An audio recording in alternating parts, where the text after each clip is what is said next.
Yeah, I just thought I'd pass these maps out. What we're talking about is we're going to be concentrating on. I put that little arrow there so you could focus on what today's story is about. It's about the city of Smyrna. If you look at that Armenia where you see on the map there, it's sort of what that this particular map, but it's like where they show Armenia is sort of like the Soviet Armenia, or what we know around Yerevan. But if you go into Turkey, just over the Turkish border, there are 6 provinces clustered up there in the north. Trebizond, you see the little town of Trebizond up there in the Black Sea. If there are 6, what they call vilayats, or provinces, and then down around Lake Van, this fairly good chunk of land up here was basically what we call the old biblical Armenia. Lydia, do you remember when we went to that Natural History Museum and they showed the old Armenia? And that's what they were showing. You know, it was, I mean, what Armenia consisted of was 10% of what they considered, and it was this area up here that they pretty much around Lake Van. So, Dante, I've got another copy here if you'd like.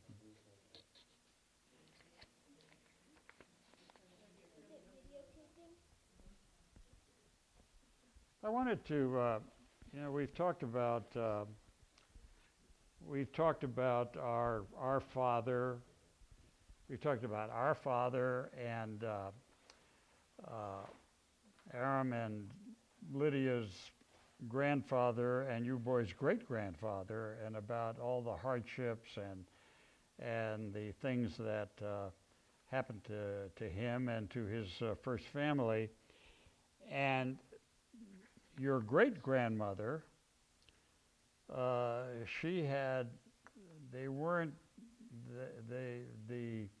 tragedy was not as long drawn out, but when it came with such suddenness that it really, really shocked people.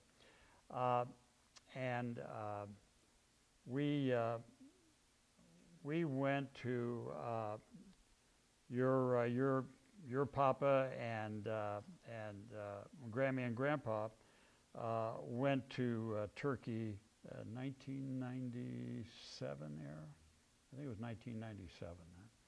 In 1997, and we did spend a few days.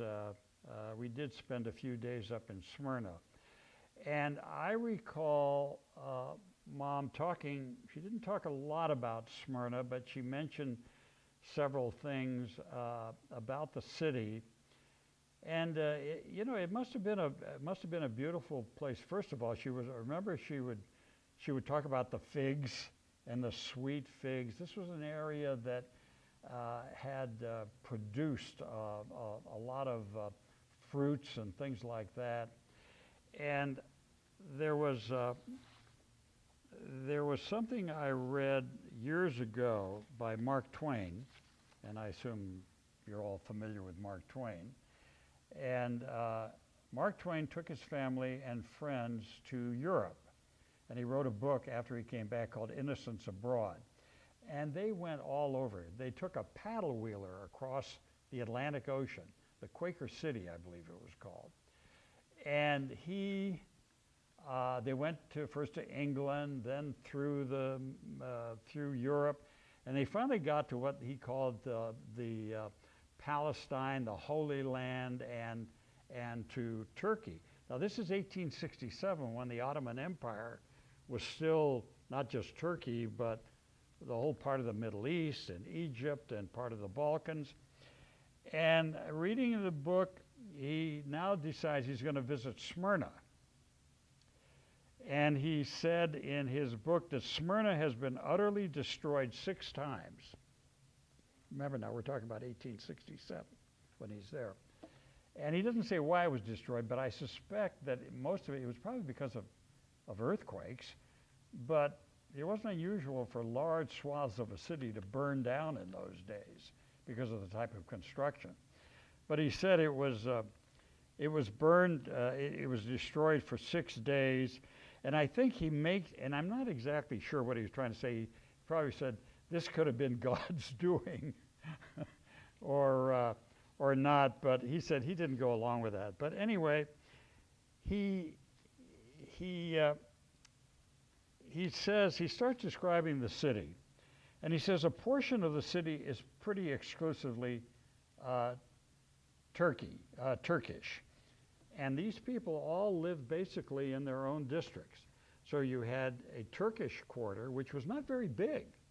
You had a Jewish quarter. You had an Armenian quarter, and we're guessing there was about 25,000 Armenians. The biggest group were Greeks. It was a large Greek. There were at least 200,000 Greeks living in this city. And he says, a portion of the city is pretty exclusively Turkish. The Jews have a quarter to themselves. The Greeks another quarter, so also with the Armenians. The Armenians, of course, are Christians. Their houses are large, clean, airy, handsomely paved with black and white squares of marble, and in the center of many of them is a square court, which has in its luxuriant flower garden, and a sparkling fountain. The doors of all the rooms open on this. A very wide hall leads to the street door, and in this the women sit. In most of the day, in the cool of the evening, they dress up in their best raiment and show themselves at the door. I've always kind of dreamed of living in a place like this. You walk down the streets, you don't see doors, windows, you see walls. But then there's a door into the wall. You open the door, and there is a very large courtyard, and the house is sort of built in a U shape. But the center court with a fountain and the flowers and all that, this was where people hung out, especially a place that had a very mild climate like this. I always kind of dreamed of a place like that. It must have been neat. And then he goes on to say, now listen to this, guys. He says, in the cool of the evening, they dress up in their best raiment and show themselves at the door. They are all calmly, you know what that word means? I mean, they're all calmly in countenance and exceedingly neat and cleanly. You got to remember now, this guy is starting to travel through some rather raunchy parts of the world. And anyway, he says, and cleanly. They look as if they were just out of a bandbox. Some of the young ladies, many of them, I may say, are even very beautiful. They average, now this is almost blasphemy, but he says, they average a shade better than American girls. Well, we always think American girls are the prettiest, but they average a shade better than American girls, which treasonable words, I pray, may be forgiven me. They are very sociable and will smile back when a stranger smiles at them. Bow back when he bows and talk back if he speaks to them. No introduction is required. An hour's chat at the door with a pretty girl one never saw before is easily obtained and is very pleasant. I have tried it, but I could not talk anything but English, and the girl knew nothing but Armenian, or some such barbarous tongue. Anyway, I read this book years and years ago, and I thought, yeah, that's pretty neat. But this kind of describes a city that, different races, different nationalities got along well. And by the way, it was also a city of great commerce, and some of the wealthiest people in that city were not Greeks and Armenians, they were actually French and English.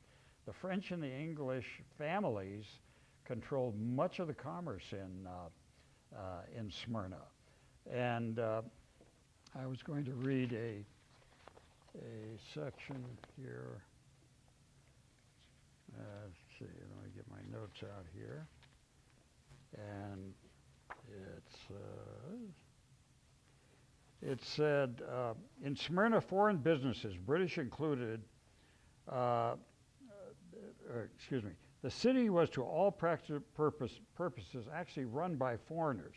Of the two great railway lines that branched north and east from the city, one was owned by the British, the other by the French. The important licorice and tobacco interests were American, as were the oil depots standing on the north end of the shoreline that curved on the face of the city. The carpet, grain, mineral, and dried fruit businesses were largely run by British firms. So this sets the setting of really what kind of a cosmopolitan international city this was, and evidently quite a wonderful, wonderful place to live. Now, having read that and having read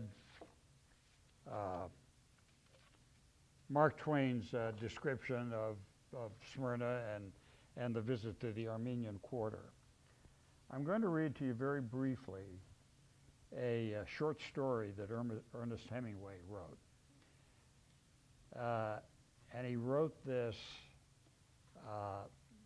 during the tragedy that occurred. And of course, this is many, many years later. This is 1922. And he's titled it The Quay at Smyrna, meaning the waterfront at Smyrna. And the boys have not read Hemingway, so they're not really familiar with his style, which is sort of understated. You have to sort of read between the lines as to what he's trying to get across here. And he starts out by saying, the strange thing was, he's narrating what somebody has told him. The strange thing was, he said, how they screamed every night at midnight. I do not know why they screamed at that time.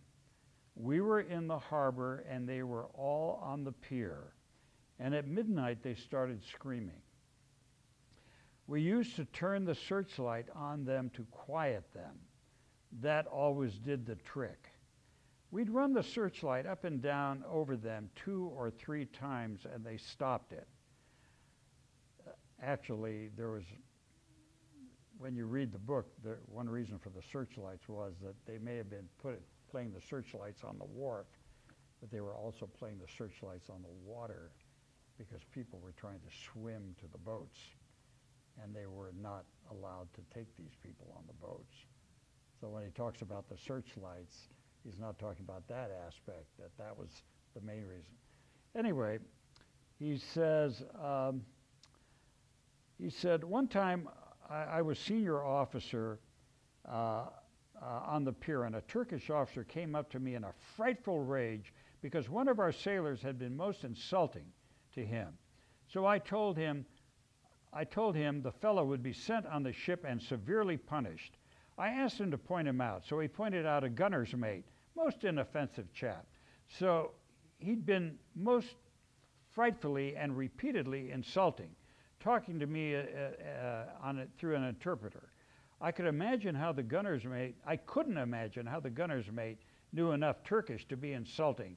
I called him over and said, and just in case you should have spoken to any Turkish officers. I haven't spoken to any of them, sir. Well, I'm quite sure of it, he said. But you best go on board and not come ashore again for the rest of the day. And then I told the Turk man he was being sent on board ship would be severely dealt with. The worst, he said, were the women with the dead babies. You couldn't get the women to give up their dead babies. They'd have babies dead for days, wouldn't give them up. Nothing you could do about it. Had to take them away finally. And then there was an old lady. I'm not going to read all this to you. It's very, very grim, and Grammy is shaking her head.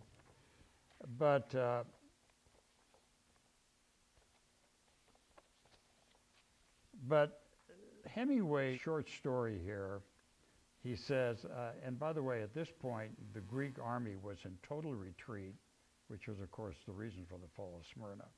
And the Greeks now were trying to escape the army. And he closes this short story off. He says, the Greeks were nice chaps, too. When they evacuated, they had all their baggage animals. They couldn't take off them, so they just broke their forelegs and dumped them into the shallow water. all those mules with their forelegs broken, pushed over into the shallow water. It was all a pleasant business. My word, yes, a most pleasant business. Talk about understated.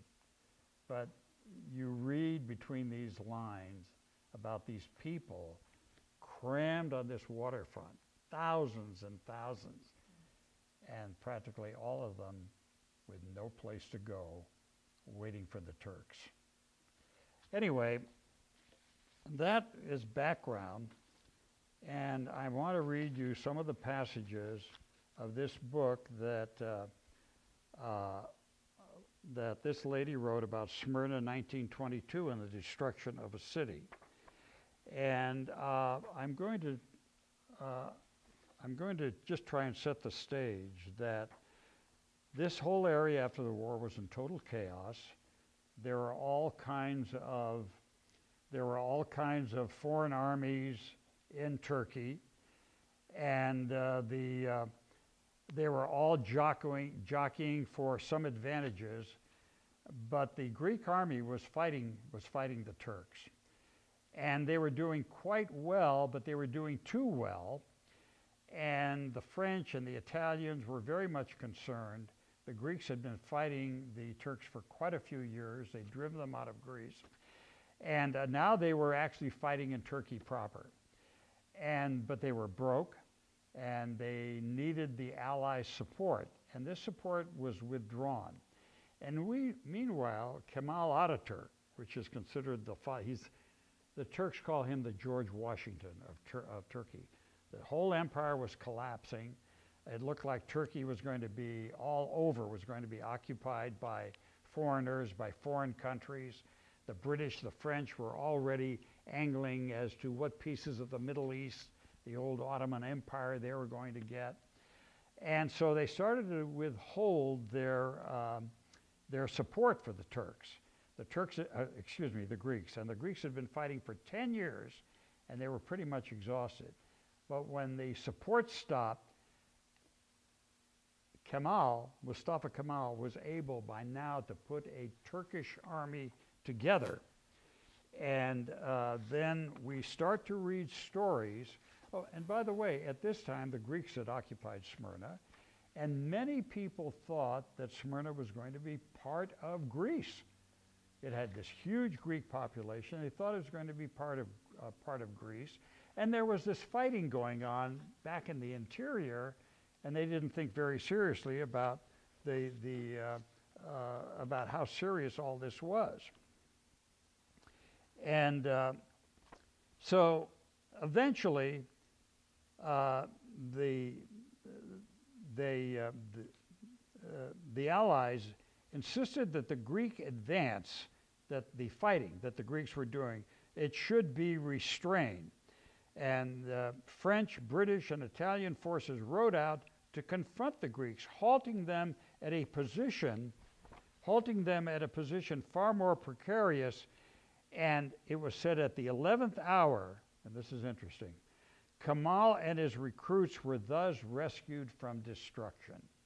This is very, very ironic, because by what the Allies did in stopping the Greeks, it gave Kemal the opportunity to rebuild his army, and then suddenly what looked like a lost cause for the Turks suddenly turned and changed rather dramatically.